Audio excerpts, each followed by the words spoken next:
I love you. But now, I must destroy you. Hey everybody, welcome back to LegalSpeak, a Cold North production.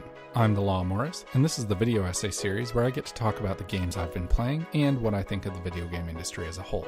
Now, I know I said last week that I would be talking about Tom Clancy games this week, but the scale of that video got way out of control, so that one won't come out until next week. So for now, we're going to be talking about the Spider-Man DLC.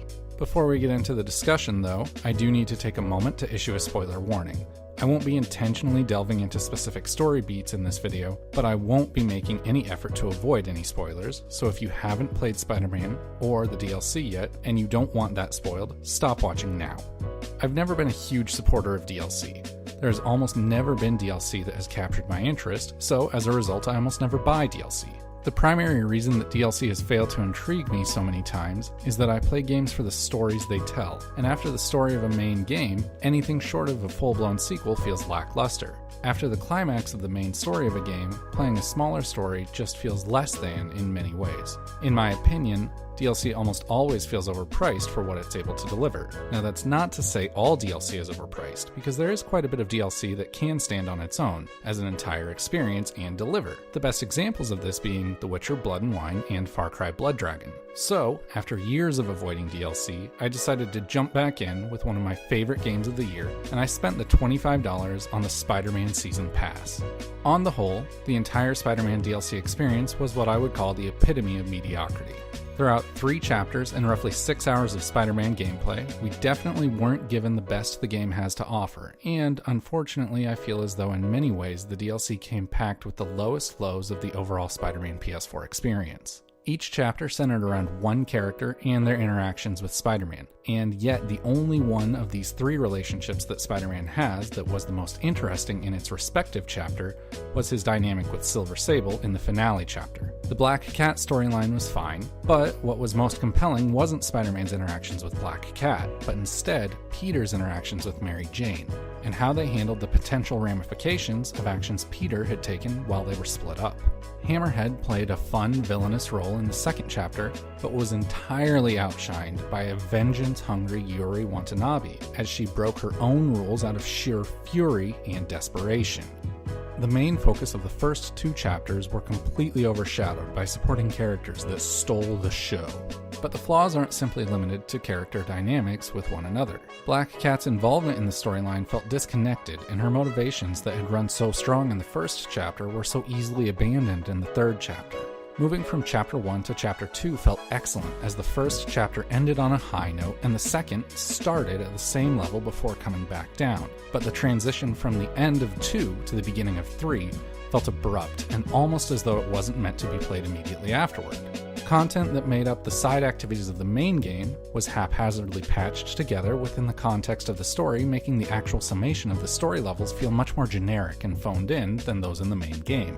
And the attention to detail was nowhere near the level of polish that made the main game so great. Black Cat is presumed dead at the end of Chapter 1, and makes a short appearance in Chapter 3, in which she completely abandons all her work from the first chapter without a second thought, all while offering zero explanation as to how she survived. Hammerhead is presumed dead at the end of the second chapter, yet none of the other characters are surprised when he shows up alive in the third chapter. And where the hell is Mary Jane going to be at the start of Spider-Man 2?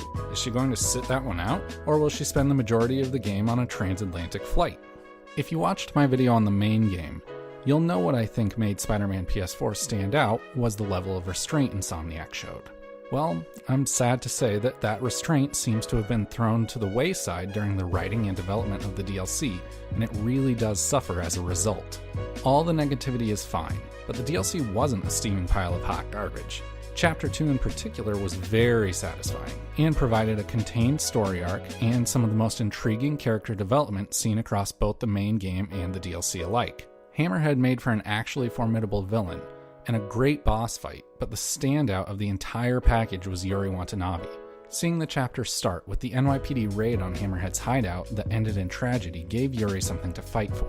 And as she became increasingly consumed by her rage, not even Spider-Man could control her. Yuri's arc and ultimate fall at the end of the second chapter as she shot Hammerhead in cold blood was one of the most interesting and believable declines the game has to offer. While the second chapter still would have been my favorite of the three, even without Yuri's subplot, it was that desperate, angry, and sad police captain on a rampage that pushed the entire chapter into excellence. Overall, I'm sad to say that I don't feel as though the Spider-Man DLC pass is worth the $25 asking price. While the second chapter stands out as the highlight, it's just not enough to justify spending money on and playing through the other two. What I found most interesting, though, is the fact that even after not being thrilled with this particular DLC pack, I think I'm now significantly more likely to buy DLC for other games moving forward. What are your favorite DLC packs, and which ones do you think I should play? Let me know in the comments down below. If you liked what you heard and you just can't get enough, hit that subscribe button for a new video every week. Also, don't forget to check out our video games podcast, Hard Reset, on iTunes, Spotify, iHeartRadio, SoundCloud, and right here on YouTube for more free-form video game discussion. And our movies podcast, No Refunds, the podcast that watches bad movies so you don't have to. Available on iTunes, Spotify, SoundCloud, and YouTube. I'll be back next week talking about Tom Clancy games, so until then, just go play some games. Son of a... Sorry. What are you doing here? And why do you smell like pizza? Because I just ate pizza?